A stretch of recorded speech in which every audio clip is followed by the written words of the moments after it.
give up Crimea and agree to never join NATO. That is the message sent to President Zelensky by President Trump, ramping up the pressure and putting the onus on Ukraine, not Russia, to end the war. Yet ahead of his arrival here in the White at any moment, Zelensky still insisting that there needs to be a ceasefire first, despite Trump's will ask a reversal on it. Hey, Sergeant. Hey, Sergeant. Sergeant. Sergeant. Hey, Sergeant. Hey, Sergeant.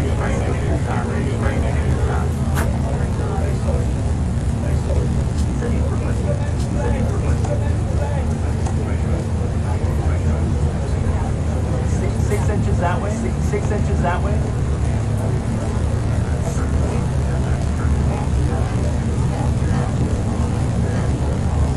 Foreman.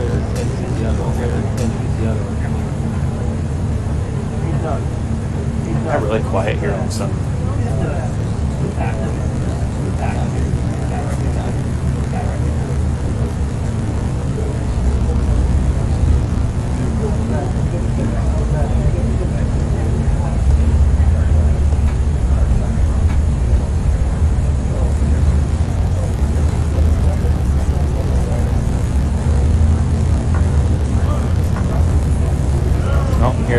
Here's the start of the motorcade arriving.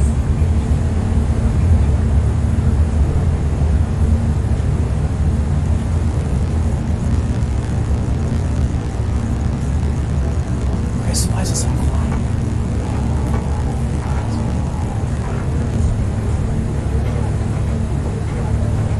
3 minutes. Give up Crimea and never join NATO. That is the message sent to President Zelensky from President Donald Trump, ramping up their pressure and putting the onus on Ukraine, not Russia.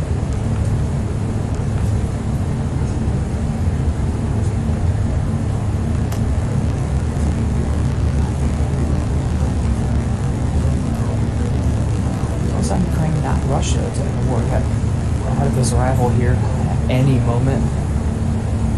Zelensky still insisting that there needs to be a ceasefire first, despite Trump's last reversal on it.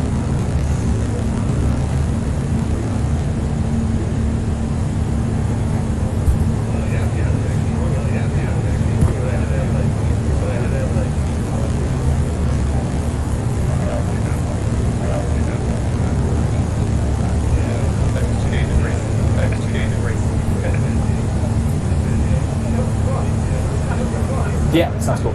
I mean, this is still a toss to my package, right? So it would be a pretty short, you're seeing it now kind of thing, if you tell me.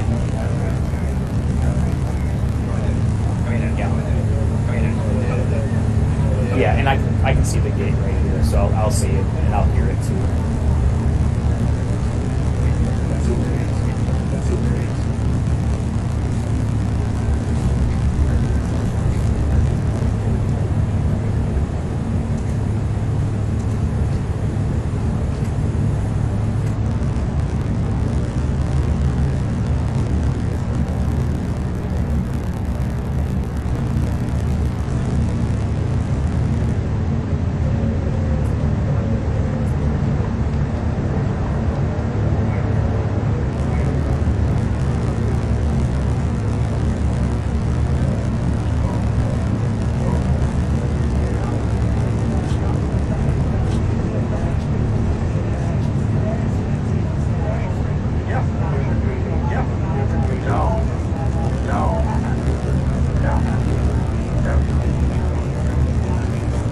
Message from President Donald Trump to President Zelensky, ramping up their pressure and putting the onus on Ukraine and Russia. 30 seconds.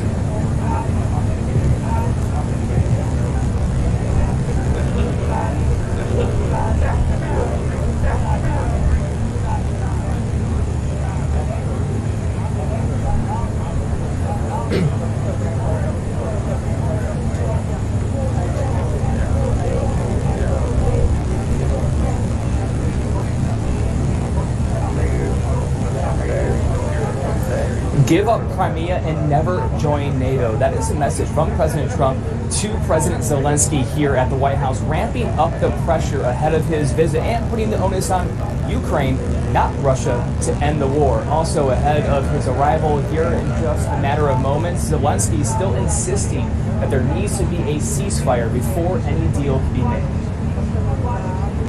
President Donald Trump hosted a delegation of world leaders Monday at the White House, including Ukrainian President Volodymyr Zelensky. Their last contentious Oval Office face-to-face, still fresh in the minds of many, with hopes by all that this time will be different. And a path to peace in Ukraine. Hopes by all that this time. But ahead of Monday's meeting, many of the same sticking points from then remain. But ahead of Monday's meeting, many of the same sticking points from then that an unconditional ceasefire. Zelensky continuing his long insistence that an unconditional ceasefire needs to happen before negotiating a deal. It's impossible to do this under the pressure of weapons. So it's necessary to cease fire and work quickly on a final deal. That was also the position of the other European leaders meeting at the White House and agreed upon by Trump before he met with Russian President Vladimir Putin in Alaska. But after their meeting, details emerged that Trump abandoned that stance, saying enough progress was made that they could work towards a peace deal, and also adopting some of Putin's stances. Notably in a Truth Social post, Trump saying that Ukraine can end the war right now, but must give up Crimea and any pursuit of joining NATO. All of this as the stakes remain abundantly clear. Putin, according to Zelensky, continuing his deadly attacks on Ukraine with new drone strikes overnight. And one of the new items that's now on the table for negotiations, we are told, are security guarantees from the U.S. if Ukraine and Russia can come to some sort of deal where Putin, in writing, agrees to not attack Ukraine in the future. At the White House, Brian Abel reporting.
Other European leaders meeting at the White House and agreed upon by Trump before he met with Russian President Vladimir Putin in Alaska. But after their meeting, details emerged that Trump abandoned that stance, saying enough progress was made that they could work towards a peace deal, and also adopting some of Putin's stances. Notably in a Truth Social post, Trump saying that Ukraine can end the war right now, but must give up Crimea and any pursuit of joining NATO. All of this as the stakes remain abundantly clear. Putin, according to Zelensky, continuing his deadly attacks on Ukraine with new drone strikes overnight. And one of the items that we are told that's now on the table are security guarantees from the U.S. if Ukraine and Russia can come to a deal where Putin, in writing, agrees not to attack Ukraine again in the future.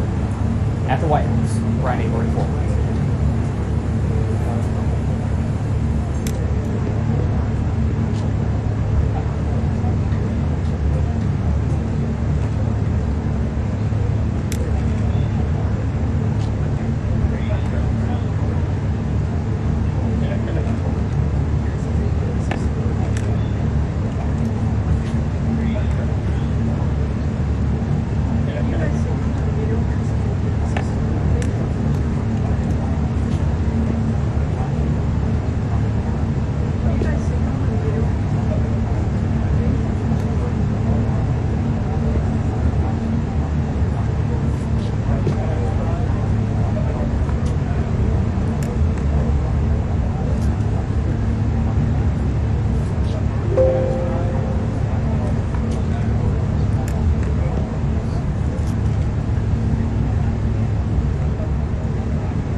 President Trump, sir, your message to the people of Ukraine as world leaders continue to Kyiv, killing many.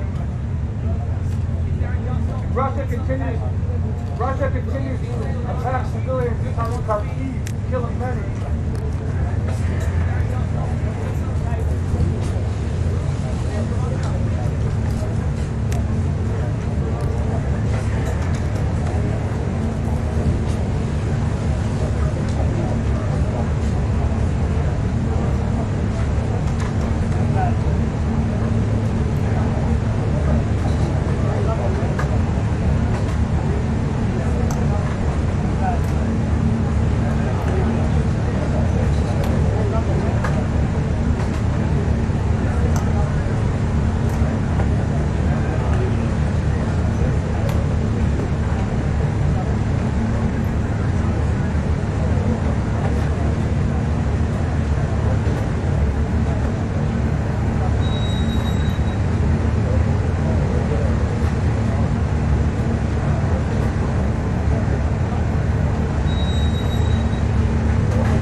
You guys good?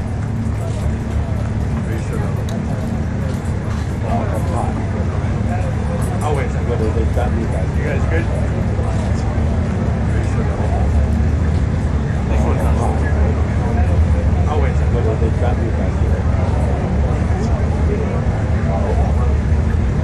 This one's not.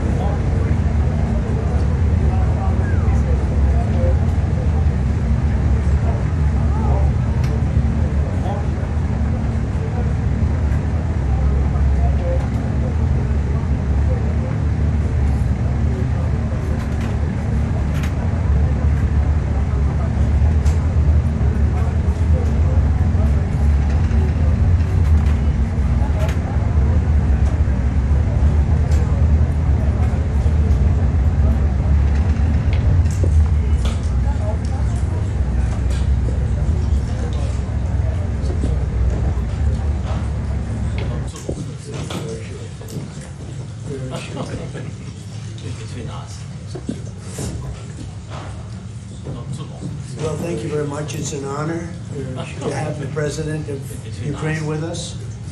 We've had a lot of good discussions, a lot of good talks. Well, thank you very much. It's an honor. Progress is being made. To have the president substantial Ukraine with us. In many ways, we've had a lot of good discussions. Meeting, as you know, good talks. Just a short while ago was being made. President of Russia. Substantial progress. And I think there's a possibility that some meeting come out of it. And today's meeting is just a short while ago with the, I guess, the seven very powerful leaders from. There's a possibility that some people are going to be meeting with them right after this meeting. Very important. We have. Thank you very much. Seven very powerful leaders from Europe, and we're going to be meeting with them right after this meeting. And thank you very much for being here. Thank you so much for killing and stop this war. Thank you for invitation, using this opportunity. Many thanks for your advice. Personal efforts to stop killing and stop this war. Thank you. And about our children, using the children. Many thanks to your wife. My wife, United States, she's doing great. It's not to you, children. I want. Yeah. So that's a sensitive topic. The letter. It's not to you. Thanks for I want. Yeah. So that's a sensitive topic around this and UK. Thanks for our partners and that you supported this EU, and all partners around leaders who are supporting us. Thanks you them. Thank you very much for the invitation. EU, and all partners around Ukraine supporting us. Thanks them. Thank you. Yes, very much. Thank you, President Trump. So, President Zelensky, Thank you very much for being here. you say, President Trump today, Russia must end this war. Yes, Thank you, President Trump. So, President Zelensky, you say, President Zelensky Ukraine today can end Russia must end this war, which if he wants started, President Trump, you say, President Zelensky of Ukraine can end the war with Russia. We're going to have a meeting. I think if everything works out well today, we'll have a trilateral. Which is And I think there will be a reasonable chance of ending the war when we do that. We're going to have a meeting. I think if everything works out well today, we'll have a trilateral. And I think there will be a reasonable chance of ending the war when we do that. No deal. I can never say that. It's never the end of the road. People are being killed, and we want to stop that. So I would not say it's the end of the road. No, I think we have a good chance of doing it. I can never say that. It's never the end of the road. People are being killed, and we want to stop that. A lot of people were killed last week. Not say it's last week. No, I think we have a good chance of doing it. Killed, but a lot of people last week for whatever 4 years now that a lot of people were killed last week. A lot of people last week. Millions of people killed, but a lot of people last week for whatever reason. Myself, and I believe Vladimir Putin wants to see soldiers. And you met with Putin on Friday. Today you've got President Zelensky. The president, I know myself, Russia, and I believe Vladimir Putin wants to see it end. And I don't want to say that. on Friday. I'm just here to be. Look, this isn't my war. This is Joe Biden's war. Russia and Ukraine. Who's the one Which that side has the better cards? Well, I don't want to do with this act. I'm just here. Want to get it ended. This isn't my war. We want Joe Biden's good for everybody. We want it to end. The people of Ukraine have suffered incredibly with this act. And to that point, President Zelensky, and we want it to end good for everybody. We want it to end good. The people of Ukraine have suffered incredibly. And to that point, President Zelensky, are you prepared to keep sending Ukrainian troops to their deaths for another couple of years, or are you going to redraw the maps? Thank you for your question. So first of all, you know, we live under the attacks. A lot of attacks of wounded people, the child, that small one year and a half. So we need to stop this war, and we need support, American partners. We will do our best for this. So I think we show that we are strong, and we supported the idea of the United States President Trump to stop this war, to make diplomatic way of finishing this war, and we are ready for trilateral. This is a good signal. I think this is very good. Thank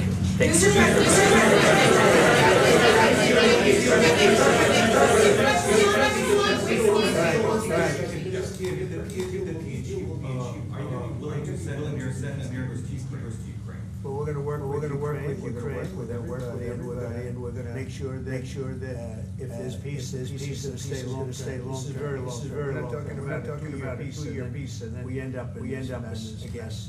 We're going to make sure that everything's good with Russia. We're going to make sure it works. And I think if we can get to peace, it's going to work. No doubt about it. Your team is talking about security guarantees. U.S. rule down in the future. We'll let you know that maybe later today. Meeting with seven great leaders, great countries also, and we'll be talking about that. They'll all be involved. There'll be a lot of help. When it comes to security, there's going to be a lot of help. It's going to be good. They are first line of defense. They're there. Europe, but we're going to help them also.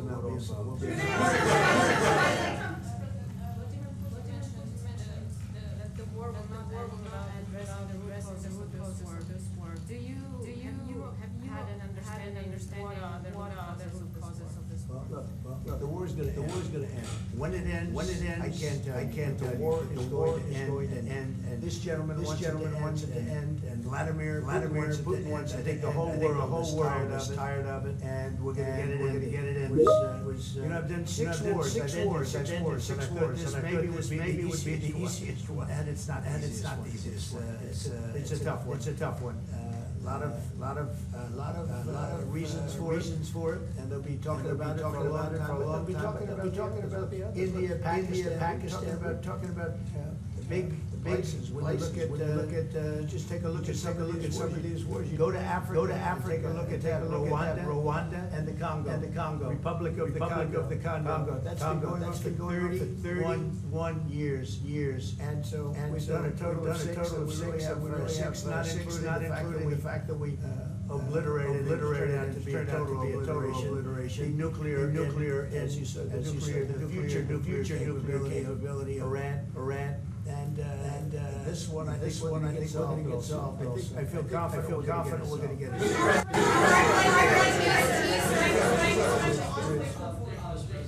Can you tell us about your conversations with your leaders and what they need to support in that? Well, we're meeting with a great representative group and seven powerful big countries and great people, all friends of mine and friends of yours. And we're going to have some suggestions made. They want to see peace. They would like to see peace. When did Russia? You said last in the night red. President Trump, do you think it's fair to for Ukraine and for Russia to achieve a lasting and durable peace if Ukraine cedes its territories that Russia hasn't yet conquered? Do you think it's a fair peace for Ukraine? We're going to have a lasting peace. Just to answer the first part of your question, we're going to have a lasting peace. I hope it's going to be immediately. I hope it doesn't have to go on. And I think people of the whole world is going to be very happy when that's announced. Mr. President, you posted on social media, Mr. President, a very touching letter from the First Lady. And the letter was hand-delivered to President Putin. And it calls for an end to the war, essentially, because of the children and the children's future. Why did the First Lady feel that letter was necessary? Was it because she believes that Mr. Putin is the aggressor in the war? Is a similar letter being hand-delivered to President Zelensky? So the First Lady felt very strongly. She's watched the same thing that you watch and that I watch. I see things that you don't get to see, and it's horrible. But when she's got a great love of children, she has a wonderful son that she loves, probably more than anybody, including me. I hate to say it, but she loves her son. She loves children, and she hates to see something like this happening. And that goes for other wars too. I mean, she sees the heartbreak, the parents, the funerals that you see on television. Always funerals. We want to see something other than funerals. No, she felt. It was a beautiful letter. It was very well received by him. And she did ask me to say, you know, she would love to see this end. She would love to see it end. And she says it very openly, very proudly, and with great sorrow because so many people have been killed. Mr. President, last week, Brian, go ahead, Brian. Yes, sir. I've got a question for each of you. Yes. First of all, President Zelensky, you look fabulous in that suit. I said the same thing. Yeah, you look good. I said the same thing. Yeah, looks good. I said to the one that attacked you last time. See, now he's in. I remember that. Yeah, I apologize to you. You look wonderful. No, my first question for you, President Zelensky. In the same suit. You see, I changed, you are not. Maybe yours is much better. Real quickly, upon peace, God willing we get peace, are you open to holding an election in your country? Yes, of course. We are open for election, yes. We have to do safety circumstances. And a little bit, we need to work in the parliament, because during the war you can't have elections, but we can do security. We need, maybe, how to say, we need a truth, yes, everywhere, the battlefield, in the sky, and the sea, yeah, to make possible for people to do democratic, open, legal elections. So you say during the war you can't have elections. So let me just say 3.5 years from now, so you mean if we happen to be in a war with somebody, no more elections. Oh, this good. I wonder what the fake You like this idea? Yeah. No. Speaking of news, I got a question for you. This sounds insane for me even to ask this, but do you think the American media really doesn't even want a peace deal because they've seen they've been so critical of you every step of the way as you lead the charge for peace? It's an amazing phenomenon. I said that if in the settlement you got Moscow, St. Petersburg, and thousands of miles around them, they would say, I made a bad deal. The level of hatred and animosity is incredible. Not with all. I mean, we have great people up here. We also have terrible people up there that I think are told what to say. But, you know, in solving all of these wars, they don't even write about it. You know, I saw major wars. I saw wars that have been going on for 31, 35, and 37, and a couple of quicker ones. One that was going to go into a full-blown deal very quickly. You know what the one I'm talking about. It was a big one. But they don't even write about that.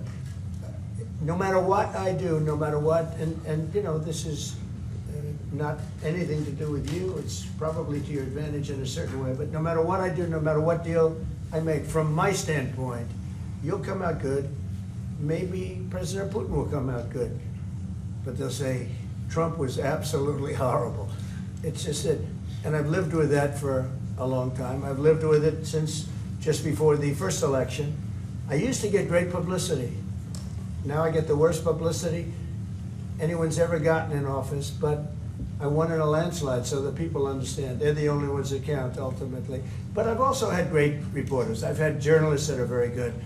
But it's very sad when you do the right thing. As an example, they said, because of the fact that Vladimir Putin came to American soil, this was a tremendous defeat for Donald Trump. No, it was really wonderful that he did it. It was a hard thing for him to do, to be honest with you. It was the opposite of what they said, but they said it. Now, if he didn't come, they'd say that was also bad for Trump. You know, there's no way. And there's just a great dishonesty of the press, and I think that's why it's lost its credibility. You know, its credibility is at an all-time low. We have a thing going on right now in D.C. We went from the most unsafe place anywhere to a place that now friends are calling me up, Democrats are calling me up, and they're saying, sir, I want to thank you. My wife and I went out to dinner last night for the first time in 4 years, and Washington, D.C. is safe, and you did that in 4 days. I'll tell you, it's safe. I had another friend of mine, he has a son who's a great golfer, he's on tour, and he came in 4th yesterday in the big tournament where Scotty Scheffler made the great shot, and he said his son is going to dinner in Washington, D.C. tonight. I said, would you have allowed that to happen a year ago? He said, no way, no way. He said, what you've done is incredible. And I think the people realize it.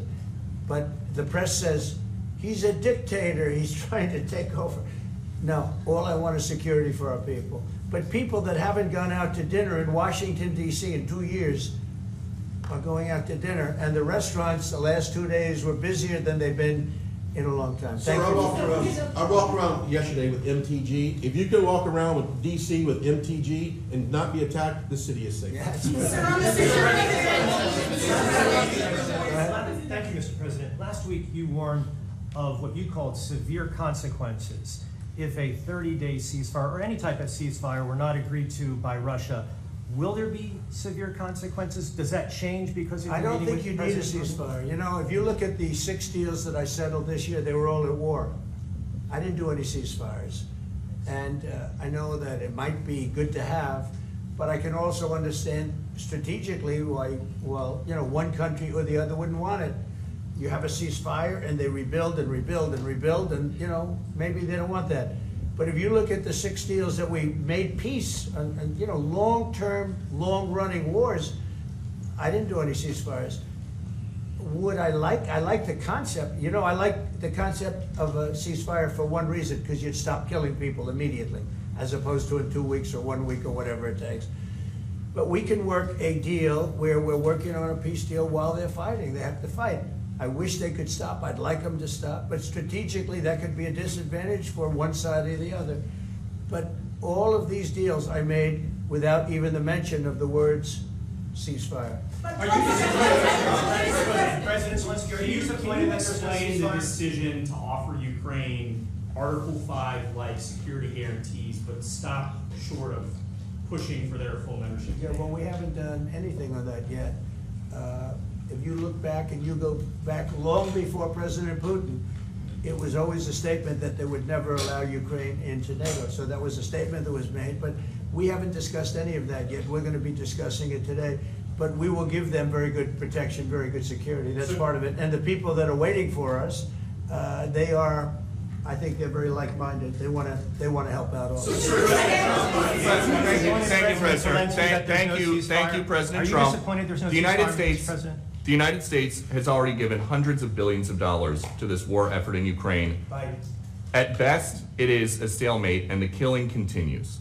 So, President Trump, how much more is the United States willing to give Ukraine? And President Zelensky, how much more do you want? Well, I'll start off just by saying we're not giving anything now. We're selling weapons. This is something before, I guess the number is well over $300 billion. That was under Joe Biden, a corrupt politician, not a smart man, never was. By the way, go back 40 years, he was not a smart man 40 years ago either, but now he's in particular bad.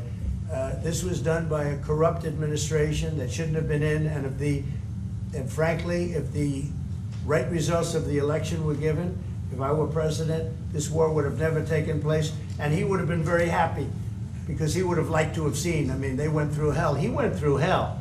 This war would have never happened, and the people that were killed, a couple of million people, a lot of people with soldiers and everything else, and the people that have been displaced and forced into other areas and other countries because of what's happened, none of that would have happened. And I'm just saying that he was a horrible president, whether it was the borders or this, he was just a horrible, corrupt president. Mr. President, You want to I can. Thank you so much. So first of all, we have possibility now to buy weapons from the United States. We are thankful for this program and this opportunity. We are thankful for Europe. They pay for this. And through NATO program, for example, Pearl and etc. We have some programs where we can have some money to finance this. And this is a part, I think, it's not a part for the war and to defend us. It also will be a part for security guarantees, to strengthen our army, to rearm Ukrainian army. This is very, very important. And it depends how much money we need to rearm. For example, the question of air defense, we spoke about it with President Trump, and I'm happy that we have now bilateral decisions and we work on it with production, American production. Nobody in Europe has so many air defense like Patriots, for example. We need it very much, and this is also about defending. You know, I think the good news, we make the best military equipment in the world by far. You mentioned the Patriots. How good are they? Systems. We have systems, they're literally 100% foolproof. And it's really like shooting 2 bullets, you know, 2 bullets hitting each other in the air in a space like this. The chances, 100%, it's 99 to 100%. So we sell the equipment to NATO, and NATO does what, I don't know what the arrangement is that you have with, but I know that they want you to have the equipment. And we're getting the best equipment in the world, but they pay us for the equipment. Under Biden, it was just crazy what was going on. I believe the number is over 300. I think it could be $350 billion worth of equipment and money and everything else. And we've made more progress in settling this war in the last 2 months than they made in 4 years. This should have been settled a long time ago, but it should have never happened. Yeah, please. Real quickly, you pushed out on social media. All right, Brian, go first. You pushed out on social media about doing away with mail-in ballots and potentially electronic voting machines. Can you expand on that and how important Well, that is? that's a very off-topic, just really quickly. Mail-in ballots are corrupt. Mail-in ballots, you can never have a real democracy with mail-in ballots. And we, as a Republican Party, are going to do everything possible that we get rid of mail-in ballots. We're going to start with an executive order that's being written right now by the best lawyers in the country to end mail-in ballots because they're corrupt. And you know that we're the only country in the world, I believe, I may be wrong, but just about the only country in the world that uses them because of what's happened. Massive fraud all over the place. The other thing we want change are the machines. For all of the money they spend, it's approximately 10 times more expensive than paper ballots. And paper ballots are very sophisticated with the watermark paper and everything else. We would get secure elections, we'd get much faster results. The machines, I mean, they say we're gonna have the results in 2 weeks. With paper ballots, you have the results that night. Most people, but most people, many countries use paper ballots. It's the most secure form. So between paper ballots, very, very important, paper ballots, and I think maybe even more important, the mail-in voting. We're gonna end mail-in voting. It's a fraud. If you have mail-in vote, even Jimmy Carter with this commission, they set it up. He said the one thing about mail-in voting, you will never have an honest election if you have mail-in. And it's time that the Republicans get tough and stop it because the Democrats want it.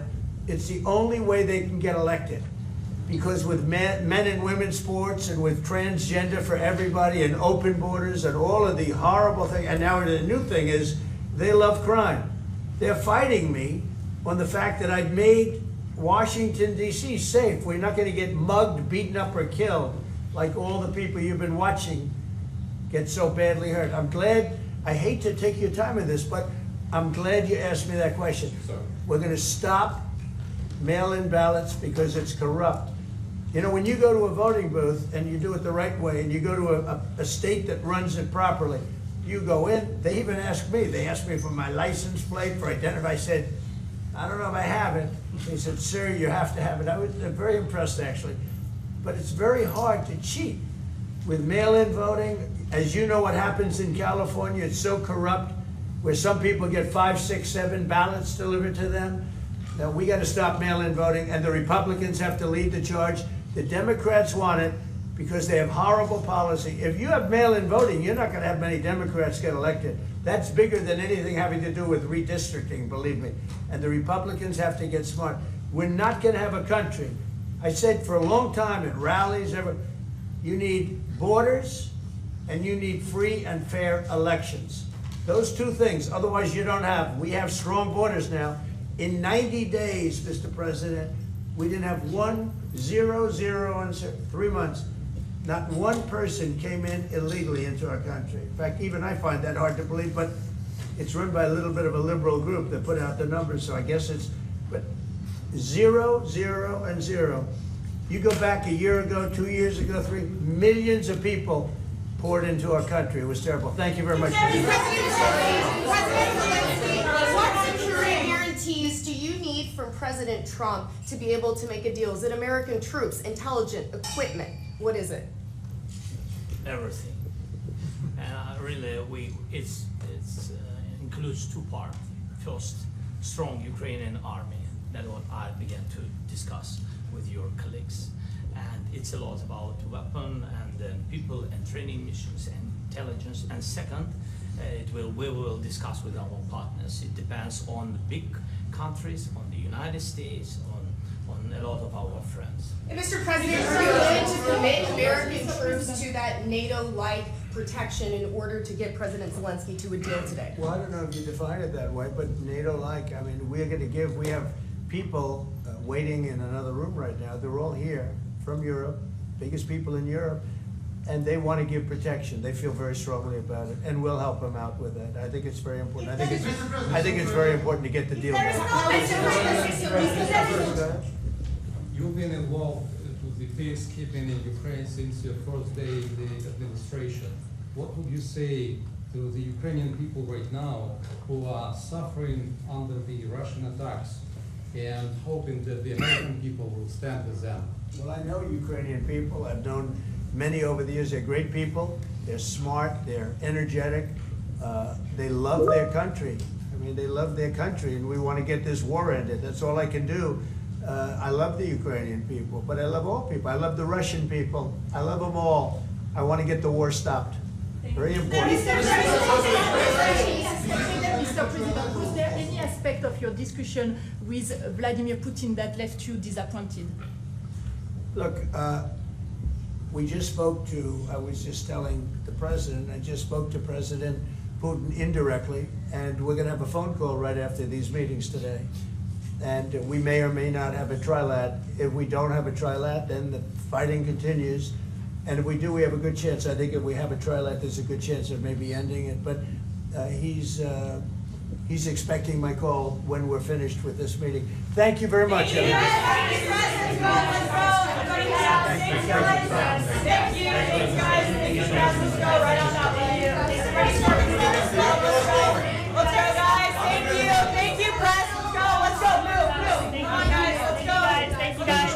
Thank you, press. Thank you. Keep moving. Thank you, guys. Keep moving quickly. Let's go. Thanks, guys. Keep going. Keep going.